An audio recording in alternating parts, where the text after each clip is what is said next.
लकल हम्दु या अल्लाह वस्सलातु वस्सलामु अला रसूलिल्लाह सल्लल्लाहु ताला अलैहि वसल्लम।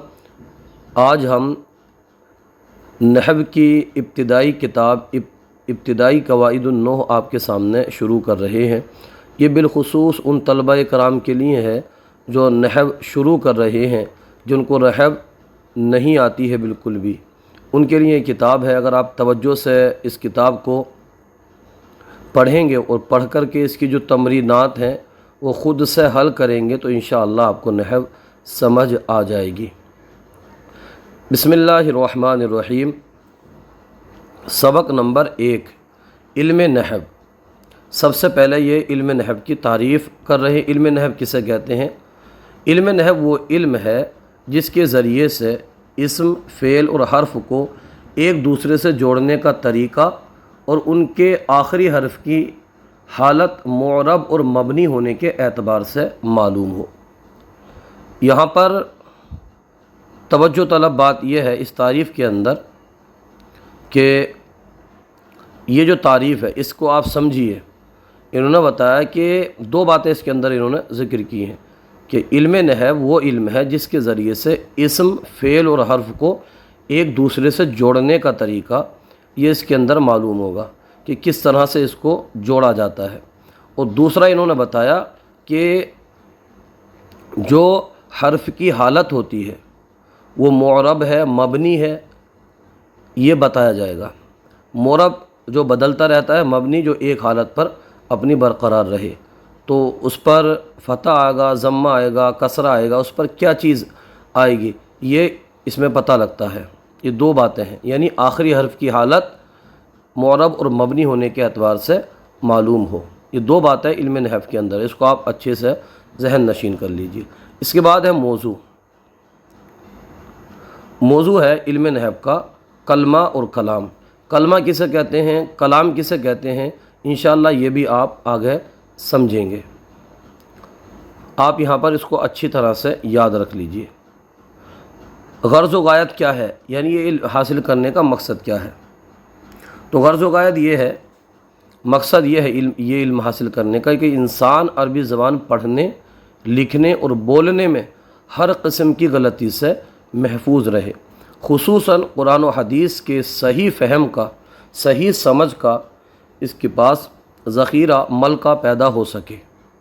ये मकसद है ये इल्म हासिल करने का। इसके वाज़ेह कौन है, तो यहाँ पर इस किताब में बता रहे राजिह कौल के मुताबिक इस इल्म के जो मौजूद हैं जलीलुल क़द्र ताबई अबुल अस्वद अद्दौली रहमतुल्लाहि ताला अलैहि हैं।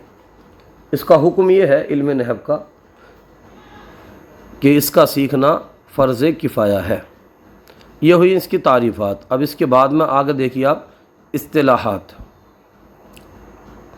हरकत, ज़बर, ज़ेर और पेश में से हर एक को हरकत और इन तीनों को हरकत सलासा कहते हैं। अरबी में इनके नाम ये है।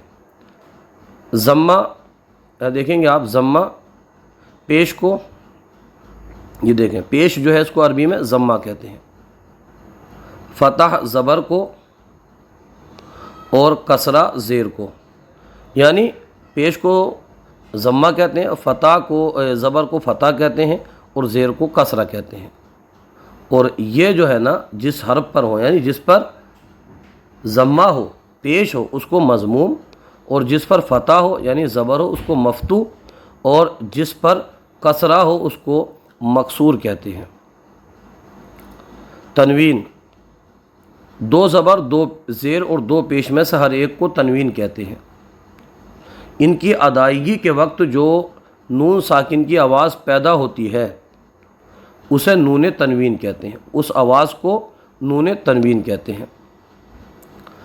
सुकून, सुकून किसे कहते हैं, हरकत ना होने को सुकून कहते हैं, और इसकी अलामतें ये हैं। और वो जिस हर्फ पर हरकत ना हो उसे साकिन कहते हैं। तशदीद, यहाँ पर बता रहे हैं कि एक हर्फ को दो बार, एक बार सुकून और एक बार हरकत के साथ पढ़ने को तशदीद कहते हैं। और ऐसे हर्फ को मुशद्दद कहते हैं, जैसे मुहम्मदुन में दूसरा मीम, اب یہاں پر دیکھیے یہ جو سوالات اور تدریبات ہیں یہ اس کتاب کے اندر بہت اہم ہے، اس کو آپ خود سے حل کرنے کی کوشش کیجئے اور ویڈیو کے ذریعے آپ چیک کیجئے کہ آپ نے صحیح حل کیے ہیں یا کچھ غلطی ہوئی ہے۔ علم نحو یہاں بتا رہے ہیں، علم نحو کی تعریف بیان کریں، جو کہ ہم ابھی پڑھ چکے ہیں اس سبق میں۔ علم نحو وہ علم ہے جس کے ذریعے اسم، فعل اور حرف کو ایک دوسرے سے جوڑنے کا طریقہ اور ان کے آخری حرف کی حالت معرب اور مبنی ہونے کے اعتبار سے معلوم ہو۔ حرکات ثلاثہ بھی ہم پڑھ چکے ہیں، زبر، زیر، پیش میں سے ہر ایک کو، تینوں کو کیا کہتے ہیں؟ تینوں کو حرکات ثلاثہ کہتے ہیں۔ تشدید کا بھی ہم پڑھ چکے ہیں کہ ایک حرف کو 2 مرتبہ پڑھنے، ایک بار سکون اور ایک بار حرکت کے ساتھ، اس کو تشدید کہتے ہیں، اور جس حرف پر تشدید ہو اس کو مشدد کہتے ہیں۔ اس کے بعد میں ہے علم نحو کا موضوع، یہاں پر بتا رہے ہیں، یہ ان 3 میں سے ہم نے چننا ہے۔ یہ جو 3 ہیں ادھر دیکھیں، یہ سوال ہے، اور یہ 3 جو ہیں ان میں سے ہم نے ایک کو چننا ہے اور یہاں اٹھا کر رکھ دینا ہے۔ علم نحو کا موضوع کلمہ بھی ہے، کلام بھی ہے، کلمہ اور کلام ہے، یعنی اس میں سے ہم نے جواب دینا ہے کلمہ اور کلام ہے۔ علم نحو کا موضوع کیا ہے؟ کلمہ اور کلام ہے۔ 2 زبر، 2 زیر اور 2 پیش میں سے ہر ایک کو، اب یہاں سے یہ 3 کے اندر سے ہمیں چننا ہے۔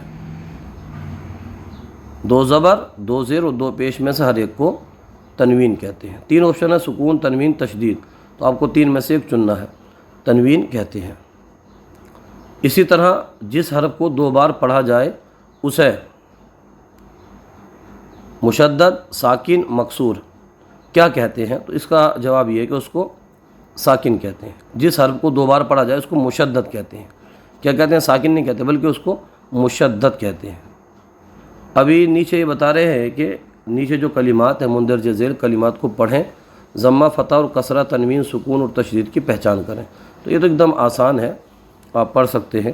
جیسے کہ میں ایک کلمے کی مثال دے دوں آپ کو، را، یہاں پر را کے اوپر کیا ہے؟ فتح ہے، را یہاں پر مفتوح ہے۔ کیا ہے یہاں پر؟